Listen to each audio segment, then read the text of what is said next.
if we look at the history of our premier was a lobbyist for the oil and gas industry. Yep. And this is all rooted in a war machine and extraction effort of Alberta, and at all costs. And so to me, this is just the face of it. You know, I think of the movie The Usual Suspects really comes to mind for me. And I think of the Separatists as Kevin Spacey. Yeah. Right? Yeah. We can't even think of these people as the villain, but as the actor playing the villain. And we have to look behind the curtain and understand who's really at play here. This is existential. They can't break us from the outside, but this is how they break us from the inside. And holding the ground right now are Treaty 6, 7, and 8. This is unconstitutional. This referendum should never have been allowed to go ahead.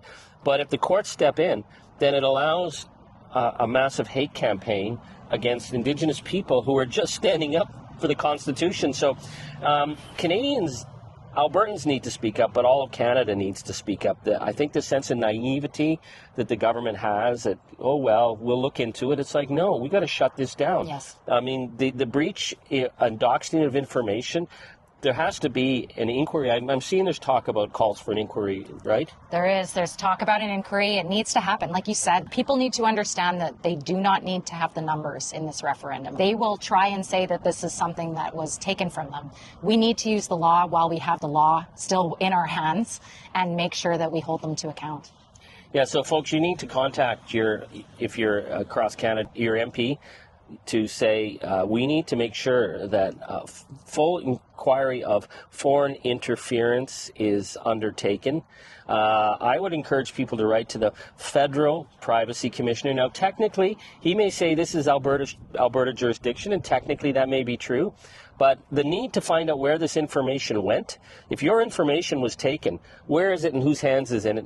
I think the federal commissioner needs to take a stand, or at least be calling the Alberta commissioner and saying, we're watching you. So the privacy commissioner in Ottawa, if you're an Albertan that had your information stolen, contact them, because I'm nothing against the Privacy Commission here, but I don't trust any of the provincial bodies right now that have been gutted by Danielle Smith. Do you have other thoughts of what we could be doing?